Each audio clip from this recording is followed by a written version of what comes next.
Good morning, everyone. So we are here for the Searching and Applying for Scholarships paid or webinar. Sorry, guys, it's Wednesday.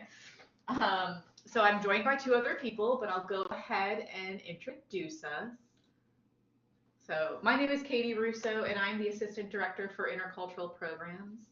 I just want to introduce yourselves. My name is Mario Viegas. I'm an advisor on the International Student Services Office team. And I'm Sarah Dorsey, one of the directors in the Office of Financial Aid. Yes, so we wanted to do this presentation because we know students have a lot of questions about getting financial support for their education. It's expensive and we understand. So we'll get started.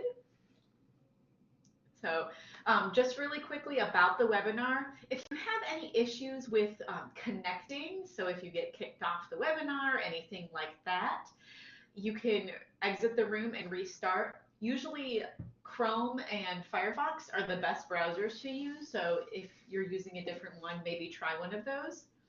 We will be recording this webinar, so it'll be posted on YouTube and Youku once we're complete. Takes us about 2 business days, so give us some time. You can always share it with your friends. We also will post a PDF of the slides, and so the same website you went to join the webinar, that's where you'll be able to find the links and the PDF.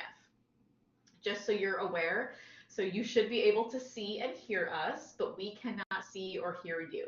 So don't try to talk, we won't know what you're saying. We'll give you the presentation. At the end, we'll have a Q&A session, so I'll turn on the chat function so you can type a question and we can respond. And then the chat feature will also be open at the end, so you can give us any feedback, give us recommendations. We definitely use those for future webinars, so we love to hear from students. Okay, let's get that content. So do you want to start? So let's talk a little bit about financial aid and basically what it is. It's funding given to assist you with paying for your education. We're going to talk specifically about scholarships and loans.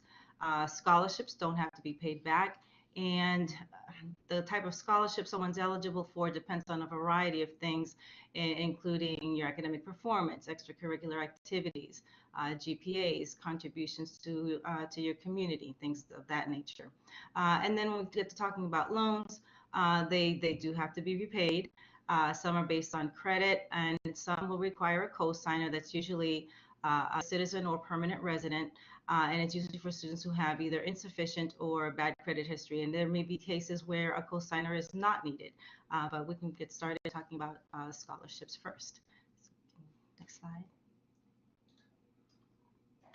So what I've listed here are a variety of UT Dallas specific general scholarships for which international students are eligible. And it's a long list. You don't have to copy it because the presentation will be available for you. But a lot of those are open right now, actually. So I would say the first third are open right now and will close at the end of this month. And I think a couple are closing on April 5th. So we have things like the Alumni Endowed, the Women's Club. There's the Dr. Anson Clark Presidential Scholarship. All of those are open right now. We have some others that will open later on this month, possibly toward the middle or end of March. And those are from our Asia Center. And so actually, if you were to go to our website and type in Asia Center in the search, probably the second result will be the Asia Center scholarships, which are the ones that you see on the lower part of this screen. And this is just a picture. We'll have a couple of slides to show you what the scholarship listing looks like.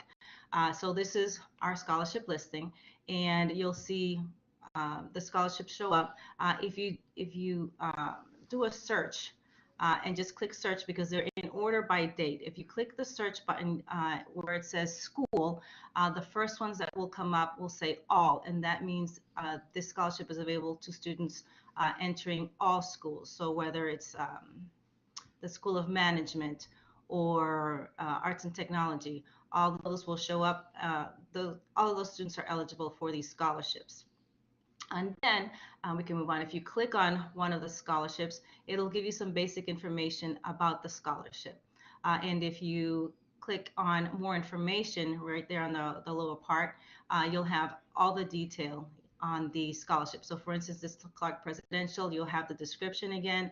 It tells you who is eligible, what the deadline date is, and then there's a section where you can contact the specific department if you have more questions. Like in this case, it's the Office of Financial Aid. There are instructions below on what you need to submit, what you need to complete, and usually they will say that all complete applications have to be submitted by the posted deadline, which is, like you see above. I will say this, the scholarship applications must be complete by the deadline. So if you have supplemental information that you need to submit, it has to be submitted all together and by the deadline, because the scholarship will close and we won't be able to accept any more scholarships after that. We also have a page that has some of the scholarship search engines. And this one here, what you can do when you're in a scholarship search engine is it'll ask for a lot of detailed information. So your name, your favorite things, what you're interested in, what major you're in, what your favorite color is, I don't know, any number of things. But they're very detailed, and they do that so that then these engines will go out and search for scholarships for which you might be eligible. And so they try to do matches as best as possible. So when you're answering the questions, answer them as truthfully as you can and answer as much as you can so that you can get hits back. And so some of these are FastWeb, Unigo, Chegg, and so on. You see on the screen there. What I recommend sometimes, because you can get a lot of information, is to perhaps set up a separate email account so that you can have all the scholarship information go to that account.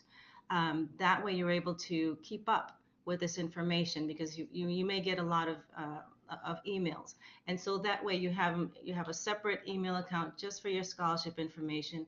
I would pay attention to their deadline dates, just like with anything else. Make sure that everything is on time. So those are our search engines, and those are just a few. There are many more out there. Did I skip a slide? Oh, no. Oh, this is one about other even more scholarships.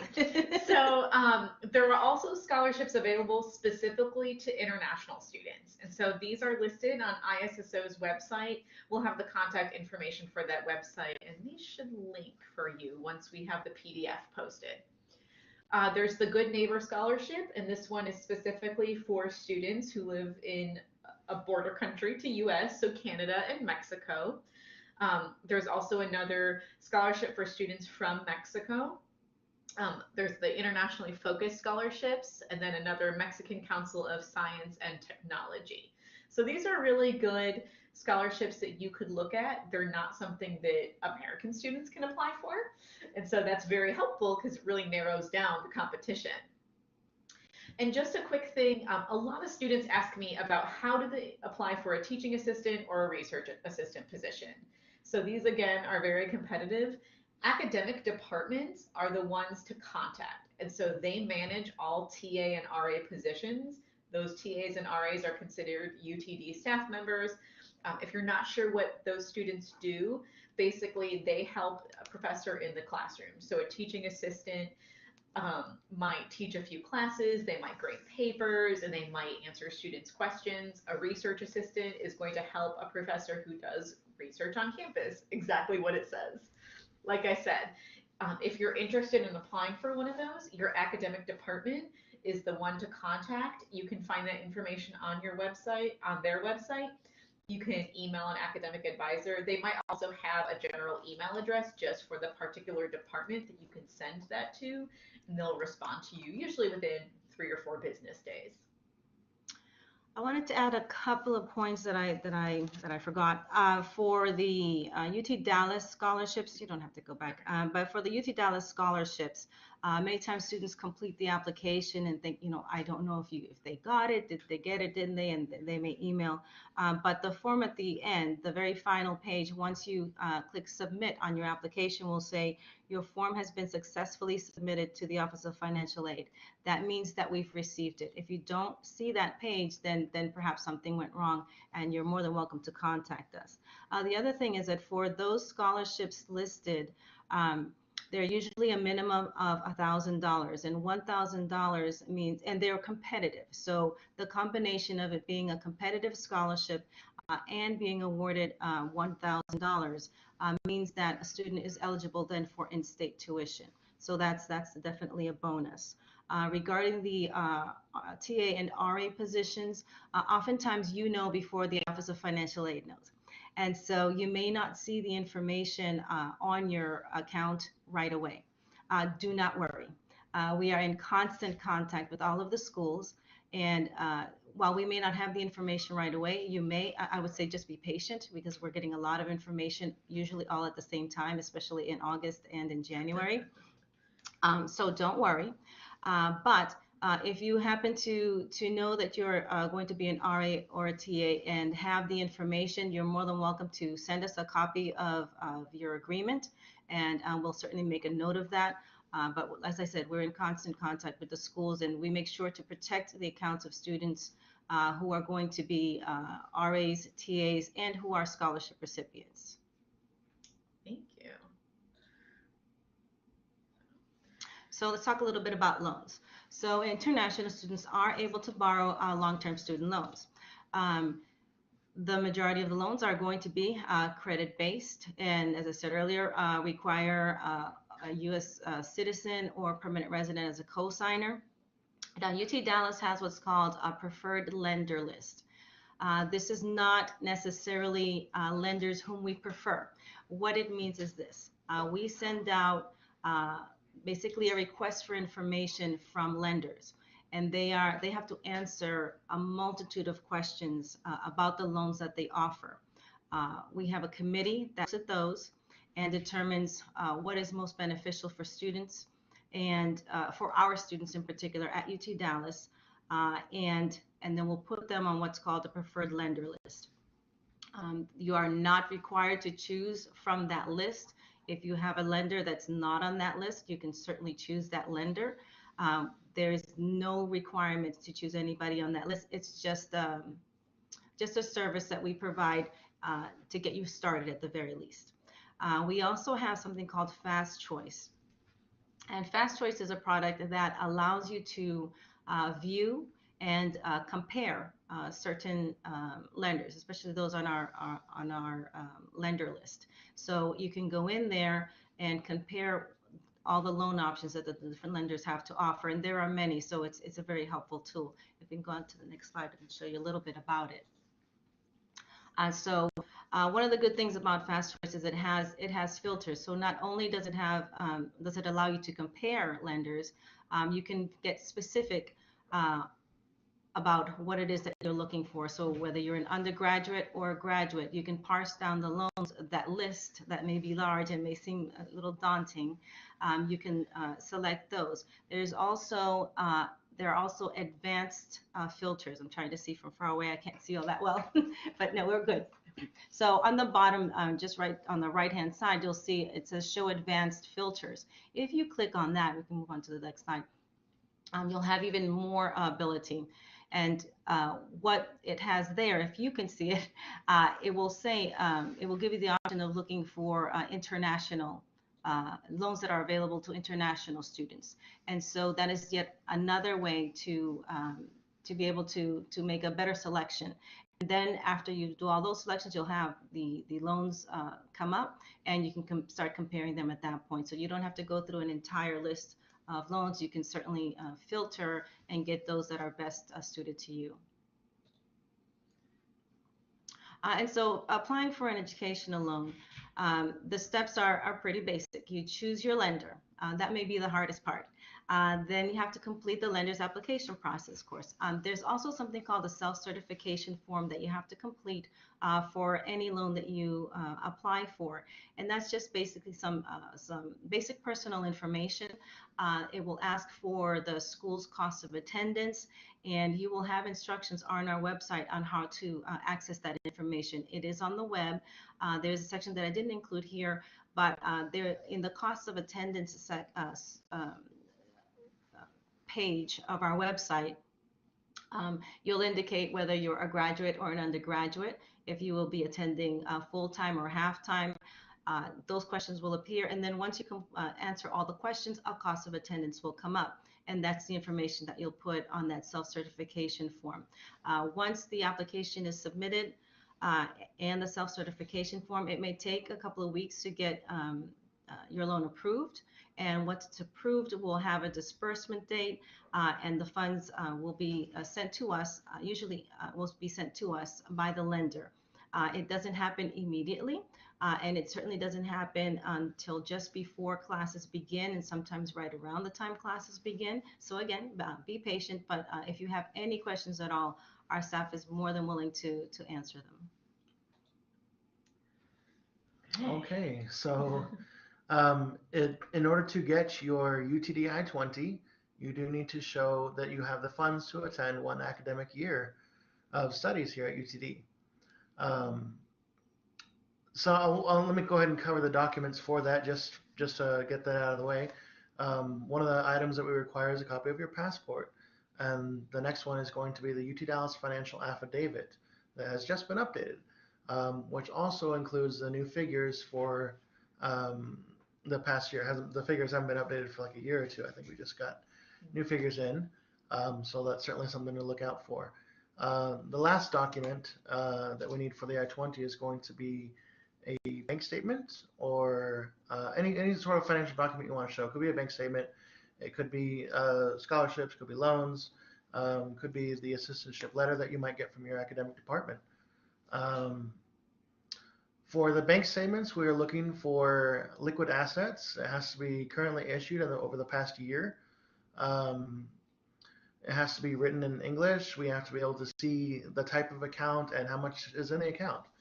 That's for the bank statement. For a loan, you might have a loan either from the U.S. or from your home country. We'll take either one's fine. We have to know that the loan has been approved or sanctioned. Sometimes the language on the letter might say in principle sanction, which is basically just means that you kind of have to have the loan and the I-20 in order to get the visa, or rather the visa to get the to get the loan itself. We understand what that means, and if you could, we'll take copies of that too. All we need are copies, by the way. Scholarship letters, as mentioned, if you get $1,000 or more from UTD, that does qualify you for InState Tuition. And as I said, the assistantship letters do come from the academic departments and usually cover like a stipend and possibly a scholarship that covers the cost of tuition. And that's pretty much it. Once we have those documents, we'll be able to issue the I-20, and that's what you can use to apply for your visa.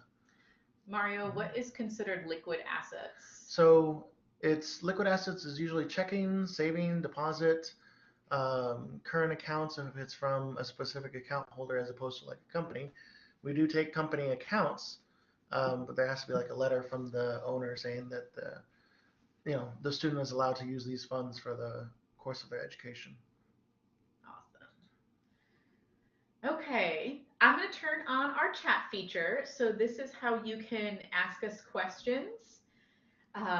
Please feel free to type those in. You should be able to type them into the menu bar or the chat bar on your computer. And so we would love to hear from you. Like I said, you have the three of us here, and so we can answer most of the questions you might have. And while we wait, I can say that regarding the scholarship decisions, sometimes those aren't available until June, and in rare occasions, even July. So it may be, you may be waiting a little bit biting your nails, I don't know, waiting for those decisions to come in. But as I said, you can certainly contact us. But it's usually around, I would say June, when we get results in from the committees about the scholarship recipients. Awesome. So I'm looking to see if anyone has chatted with us yet. I will also say on the subject of loans, if you have a co-borrower on the loan, they also must sign the UT Dallas financial affidavit. We do need to see the signatures of any sponsors or co-borrows. They do need to be on the affidavit as well. Excellent. And it looks like I didn't turn on the chat function a few minutes ago, guys. I'm still learning this software. And so now you should be able to type things in. So it looks like someone is asking, what percentage, oh gosh, looks like they disappeared on me. Let's see where I can find those. Sorry, guys. Let's see. Mario, do you know? No, I don't. Oh my, I'm sorry. Maybe, I was gonna say. I thought I turned on chat. Oh, here, maybe if we pull it up here. What about where it says under say, right to the left of where you were? Right here. That's what I'm in. No. Oh, There we go. found it, guys. Okay, so someone's asking if the presentation will be available later. I mentioned that in the beginning. So yes, we will have it uploaded to the website where you went to join. Okay, someone wants to know. So I'm waiting the financial aid, which is due only in June. So it sounds like that might impact your I-20, and I don't know if that impacts anything from the financial aid office. And he's following up. However, I'm applying for my visa in May. That's fine. Many students apply for their I-20 pretty much from today all the way up until August. And so there's no deadline to get the I-20 or to submit your financial documents. But yes, of course, you do have to allow yourself time to go to the embassy to get the visa, to get the appointment to go to the embassy, and arrive in time for the first day of class. So that's always a tricky thing to manage. So there's no deadline on our end, but do your best to manage it on your end as well. Great. Looks like there's another question for Mario. How long does it take to get an I-20 once we apply? So at the moment, we're processing them within about a week, and we're trying to get that better. We used to be much quicker at that, but we have quite a number of students and fewer staff. But we should be able to get them out in a week. I would say if you haven't received any contact from us by then, feel free to send an email to ISSO Perspective. That board is getting answered fairly quickly enough, and we'll try to give your request priority if we can. Great. We have another question. I got a loan from Prodigy Finance. What is the process to disperse the loan to the university? Is it the same as the others? Mm-hmm. So that's an alternative loan, and once you're approved, which it sounds like you are, they will send us information, and we'll get that information onto your financial aid account, so to speak. The funds are usually dispersed right around the time classes begin, and so once we get all the information we need from the lender, the amount will appear on your financial aid page, and the funds will disperse, as I said, just around a little bit before classes begin. Thank you. So it'll be sometime in August. Okay. Another student is asking, when I submitted my application, it said I would be automatically considered for scholarship. I got an admit, so how do I find out if I got a scholarship? So that admission letter is for the university. So students are automatically considered before being admitted, are automatically considered for our academic excellence scholarship. Once a student has received a letter of admission, if the student has been selected to receive an academic excellence scholarship, that information will be written on the admission letter. So it will all be there in one piece. If you've received a letter of admission and there's not academic excellence scholarship information, that means that you were not selected to receive one. That is separate, though, from the other scholarships that we mentioned earlier. Those require a separate application, and the results of those will be in June. Excellent. I have some funds in the form of stocks. I can use them anytime I want. Can it consider as liquid funds? Okay, so I did mention liquid assets are checking and saving deposit. There's a number of documents that we do not consider towards the issuance of I-20. Stocks, bonds, investments, retirement accounts are things that we do not consider towards I-20 issuance. We do need to see something else in a more liquid format. Even if it can be in cash, we kind of stay away from investment funds in general, just as the nature of them are a little bit different than what we're used to. So. Excellent. Another one, what is the process for getting an on-campus job? This is a question we get a lot. So here on campus, we have a career center. And so this is a office that helps all students with resumes, interview techniques. Definitely use this office. I highly recommend it. They are also the managers of all the applications for campus jobs. So a department is able to post their campus job through their website. They have a service called Handshake, which is where you can search for these. So once you register for classes, you can register for a Handshake account, and then you can search for campus jobs, and you can apply through them to be considered for an on-campus job. On-campus jobs are very competitive. I know when I post a job, I get at least 200 applicants. And so it's very important that you read the job description, you show that you have experience and the skills related to the job description. So for example, I'm looking for people who can do presentations and help me put on an event. I don't care about your computer science and software skills. Don't put that on resume if it doesn't specifically ask for that. So really think about that. That will make you stand out a little bit more.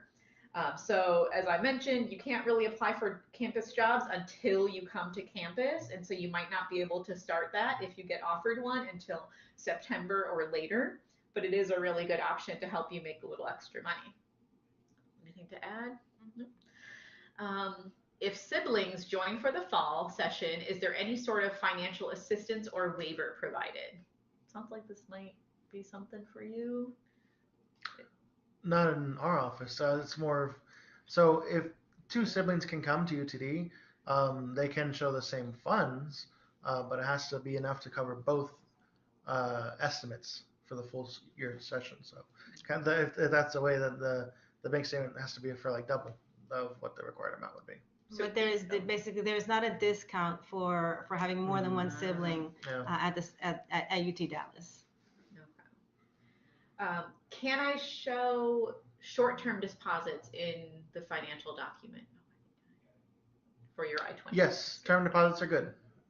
Yep. Okay. Looks like I skipped a question.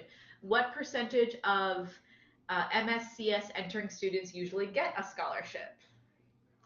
I don't have that data, but I can try and look for that and maybe provide it to you. But that's a email. Yep. That's a good question. Yeah, maybe send an email. I have the financial aid office email at the end of this presentation, so I can show that. That's also a good question to ask the MSCS department. Maybe they can tell you about how many scholarships are available for that particular major. And the schools also they may also have scholarships that are not appearing on our general scholarship listing.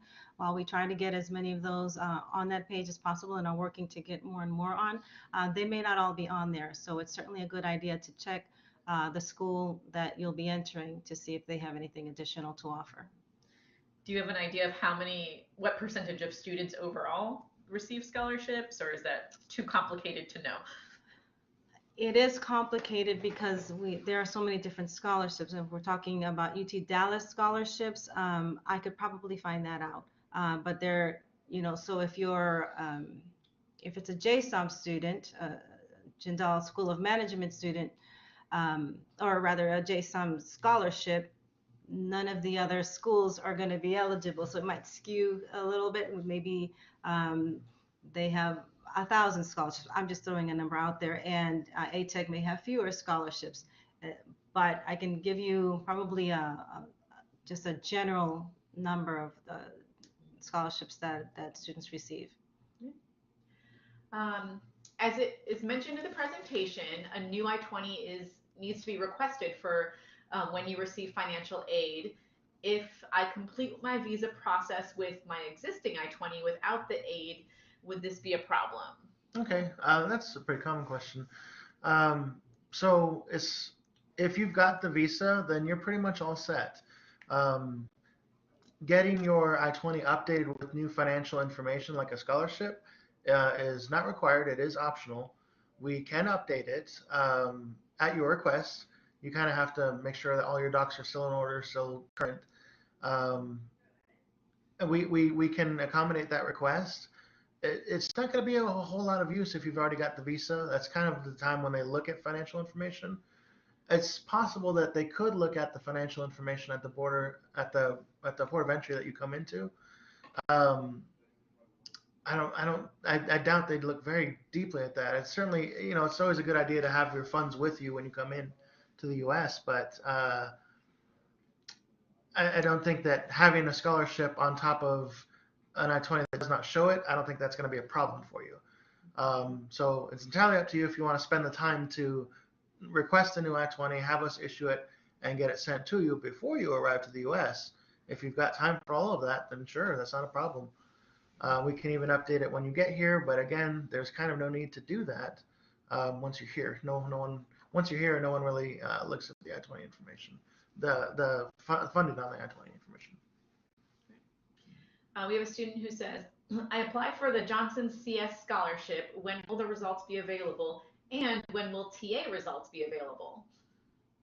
Do you have any? So for the Johnson scholarship, that school manages those, and they would have the answer to that question. So I would say contact them directly. Definitely. Yes, for the school-specific funding, it's a good idea to contact your academic department. We won't receive that information until very late in the summer, but the students will know well before us. Yeah. For that one. So there's a similar question next is when the decision for the TA positions are. That's a good idea to contact your academic department. Mm-hmm. We have a student asking, have you dealt with students taking a loan from Prodigy Finance in the past? Was the experience good? Sarah, I don't know if you've seen that before. I've seen quite a few Prodigy Finance statements. They usually meet the requirements for the I-20 issuance. After that, it's just a matter of bursaries, I suppose. We've not heard any negative feedback about Prodigy. Good. Do MS students get an RA or TA? Again, anything with an RA or TA position, it's a good idea to talk to your academic department. I would say that it's usually graduate students that get RA TA. Mm-hmm. Good. You mentioned about scholarship financial aid options open to apply until the end of March for international students. How soon or when, and how do we get to know that we've qualified for it? So there are some that are open now, and there is a listing in the PowerPoint of the scholarships, the general scholarships. And when I say general, I mean open to students from all schools. As I said, there may be school-specific scholarships, and those schools are going to be responsible for that. But for our general scholarships, the ones that are open right now will be closing probably around at the end of this month or in early April. There's another set that will open later this month, and those are usually due about a month later, so probably around the beginning of May. So there are sets of scholarships that will be opening. So just keep, my recommendation is always to look at the scholarship listing once a month, maybe more so if you have time, but certainly once a month is a good idea, because every once in a while we'll have a new scholarship come in. We'll have a donor that just suddenly appears and says, I want to give this dollar amount to some student that qualifies for, that meets these requirements, and we'll post it. And so it's not, we have the general ones that are pretty stable and will open and close around the same time every year. there will be others that that may open up in between. Right. So if I get my I-20 and after that I get a scholarship, will I receive a new I-20? So we did kind of mention this. Yeah, if we have all of your documents and the documents do include a scholarship, we can issue the I-20, taking that scholarship into consideration. If the I-20 has already been issued, and you get a scholarship or something after the fact, a new one won't be generated automatically. It's something that you'll have to request if you'd select one. And if you've applied for one of our general scholarships, as I said, the decisions will not come in until usually sometime in June. And we will do our best to email everyone. So if you were applied and were not selected, you should receive an email that you were not selected. And if you are selected, you also get an email, a congratulatory email. And you will likely, if you applied for 7 scholarships, you will likely receive 7 responses. Let's see. If I come by July, is it easier to find an on-campus job? So like I mentioned, you can start searching for an on-campus job once you register for classes. So it is true, the earlier you come to campus, the earlier you can get your holds removed and the earlier you can register for classes. International students can only enter the country 30 days before the start of classes. So do you know that date this year? I don't off the top of my head. July 18.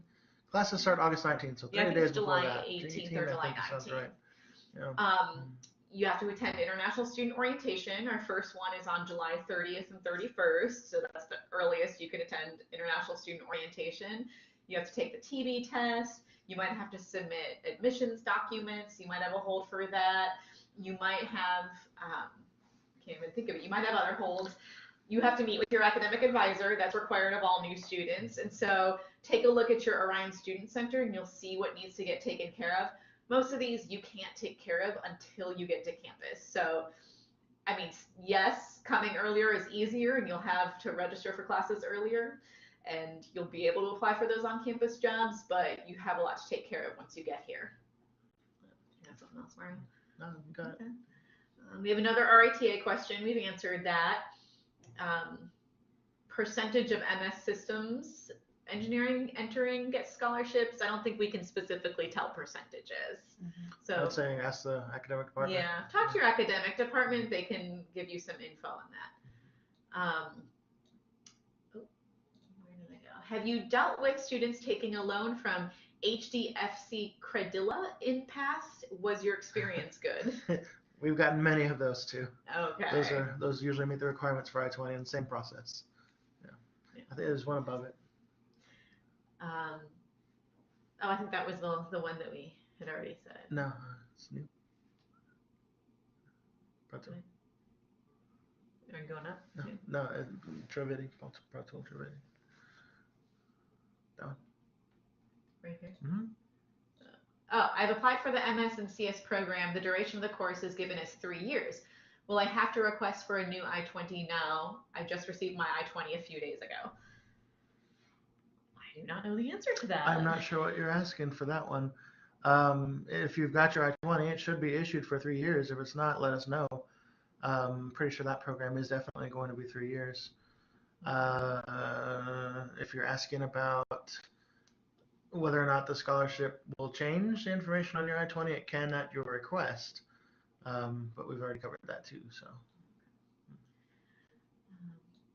I received an email regarding TA positions deadline. Is there any chance of getting an assistantship now? Again, anything with a TA RA position question, talk to your academic department. So whatever email you were sent, there's probably some contact info, and you can send a question to that particular address. When do we have to register for classes? Looks like the same person's asking.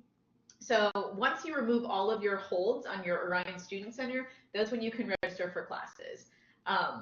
You have to be registered for classes by census day, which is the 12th class day each semester. And so likely if you're coming in August, you'll be registered for classes before the start of classes. But I mean, the very latest you can register is that census day, which September 5th, approximately. It'll be in September. It'll be in September for the fall semester.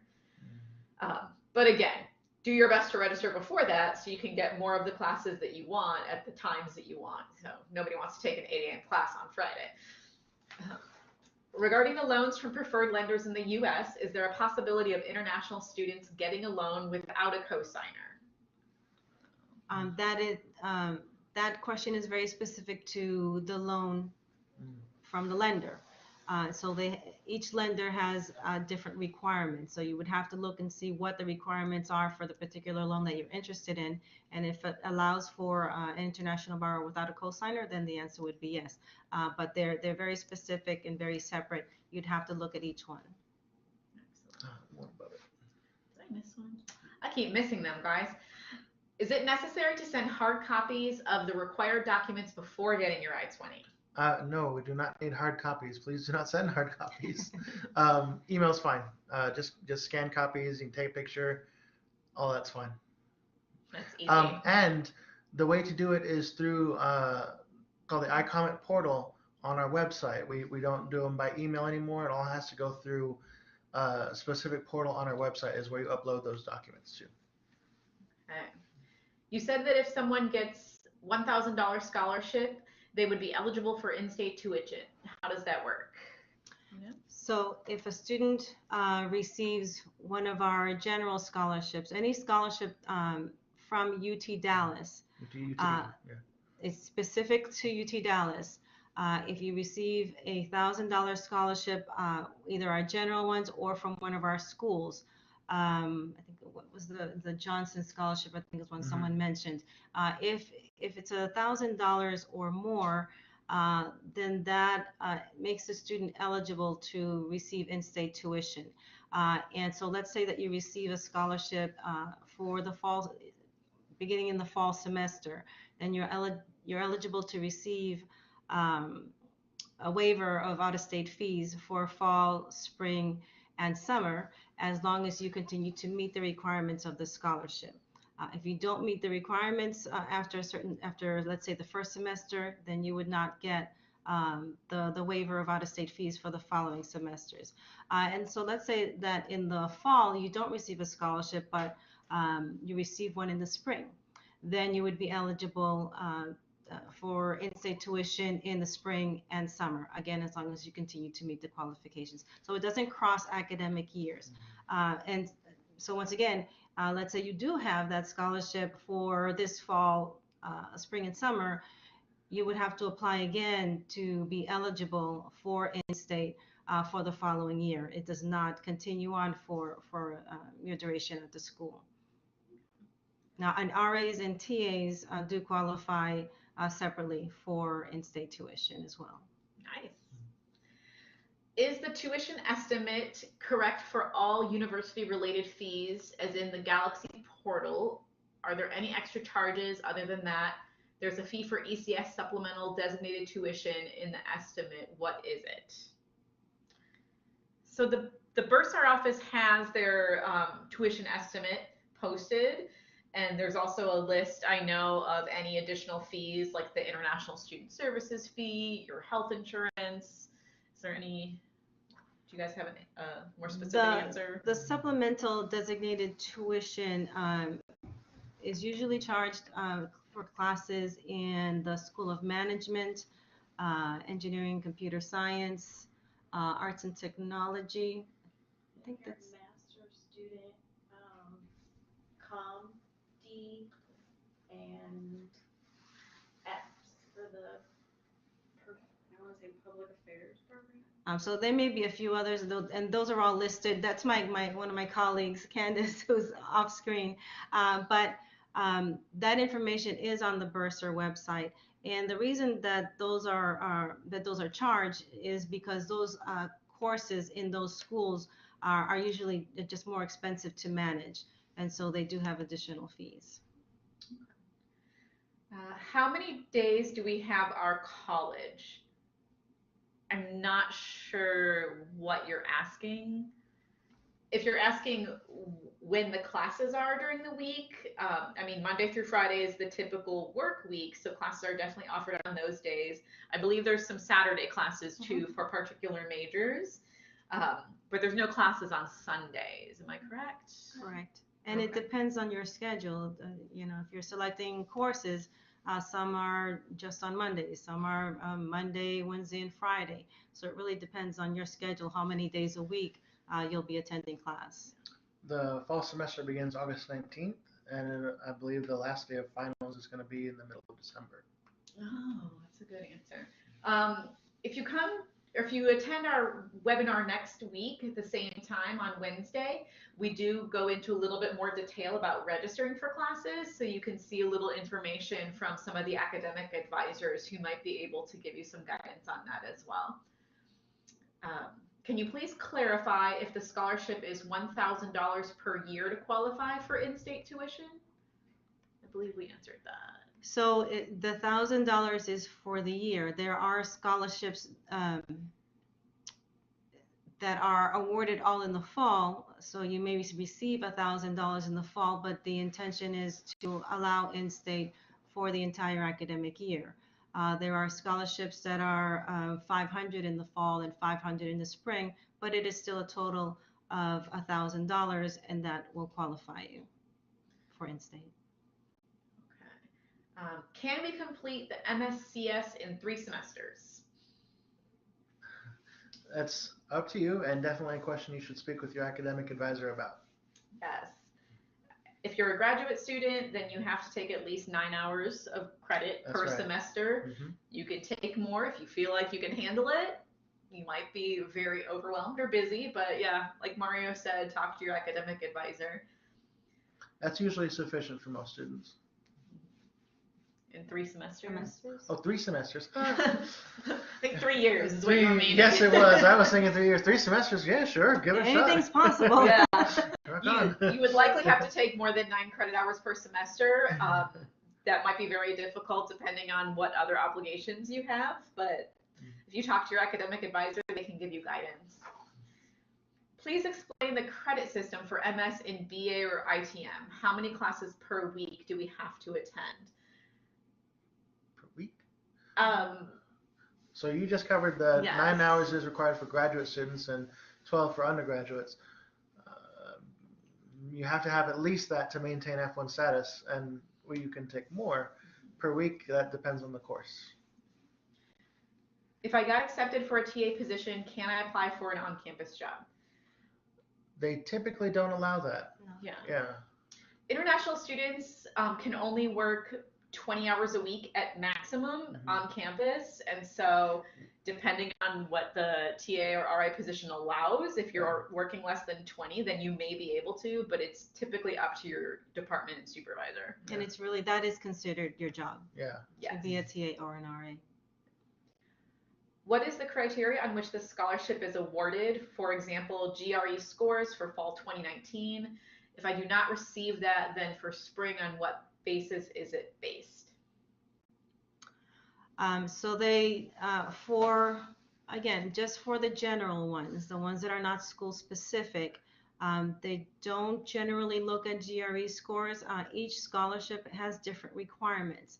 Some simply require an essay. Tell us about yourself. What makes you wonderful? Why do you deserve this scholarship?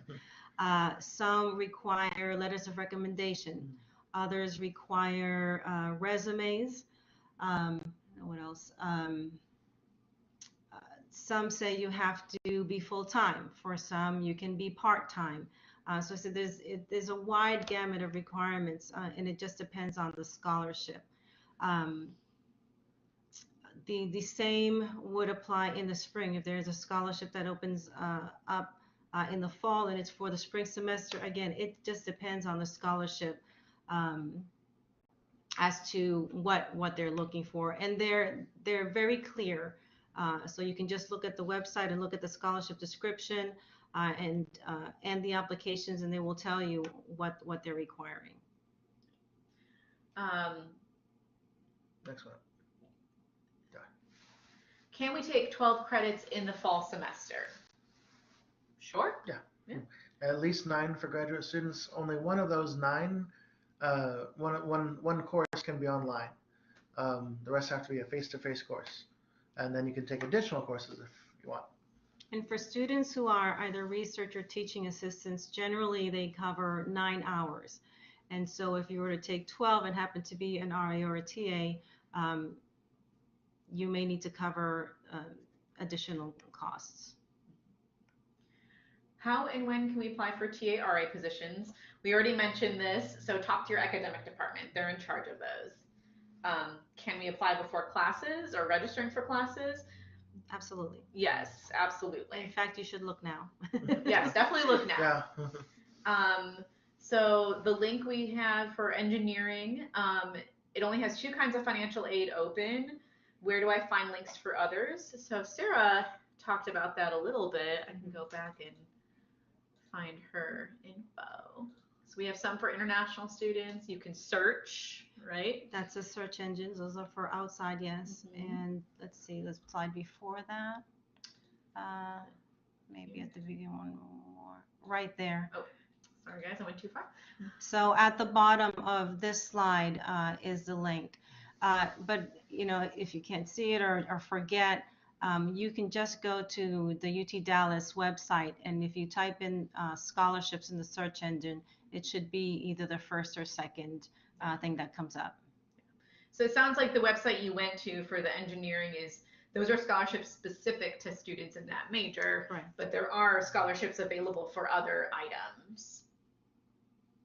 All right, let's say we can take 1 or 2 more questions before we wrap up. A few people typing, it looks like.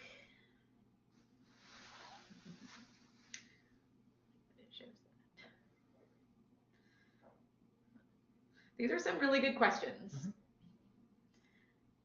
How can I access this presentation? Like I mentioned a few times, we're going to have it posted on the same website where you went to access the presentation to join. And so give us about 2 business days. So hopefully I'll have it posted by Friday. You'll be able to find a link to download the PDF, and you'll also be able to find a link to watch the presentation on YouTube or Youku. Is Provident Fund considered as liquid fund for the I-20? Very good question. Short answer is yes.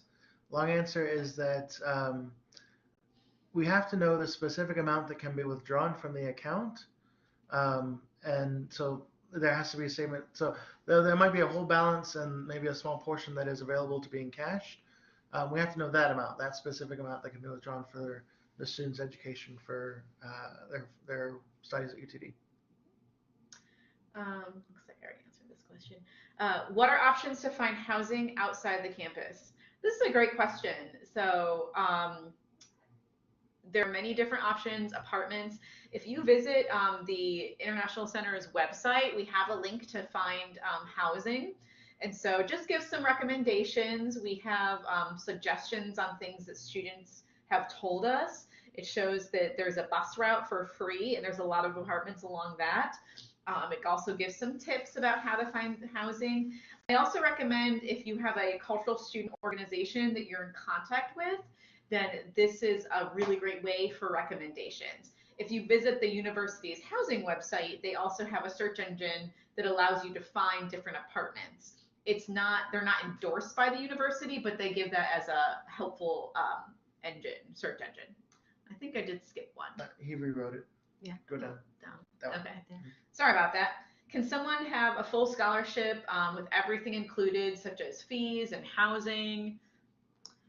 So there are a couple. There is the McDermott Scholars Program, and that basically covers just about everything. It covers full tuition and fees. There is a book stipend. There is a monthly stipend, and their information is on the web as well. They offer stipends for study abroad. They cover meals, so pretty much just about everything. It's very competitive. It is for incoming freshmen, and their deadline has passed for this year. But again, it's only for incoming freshmen. So if you're someone who's interested in coming the following year and are incoming freshmen, then you might be eligible for that. But they're closed now. The other one that I know of is the Terry Scholarship. Actually, that one's not available for international students. I don't know if they're The Academic Excellence Scholarship, it can cover tuition and Closely, fees and offer a stipend up to $3,000 per semester. But again, students who have applied and been admitted by January 15th are the ones who have been considered. And if you are a recipient, that information would appear on your letter of admission. I don't know of any others that will cover everything. I would say generally most of the assistantships do cover the required amounts between the stipend and the scholarship that covers tuition and fees. Can we hold more than one scholarship at UT Dallas? Most of the time, yes. It depends on what the donor's specific requirements are. You may have certain school scholarships that say they cannot be combined with other scholarships, but again, they are specific. So you'd have to look at the scholarship description and contact either the school. For our general ones, there are a few of the scholarships from our Asia Center that cannot be combined with other scholarships. So you just have to either check with them or check with us. I think we have time to answer one more question. So someone says, I'm interested for fall 2020 in MSBA. Can I avail that? Can I get that? I assume that's for your major. If we're talking about a scholarship, you can certainly apply. So whether you're selected or not, you have to again explain how incredibly wonderful you are. And for the applications, I will say this. So for we have our academic excellence, for which you're considered automatically when you apply to the university. For McDermott Scholars, they have a separate application. And so it's really important to remember that. And it's possible, let's say that you have submitted a transcript to our university, but you receive an email from the McDermott Scholars Program that they're looking for that same transcript.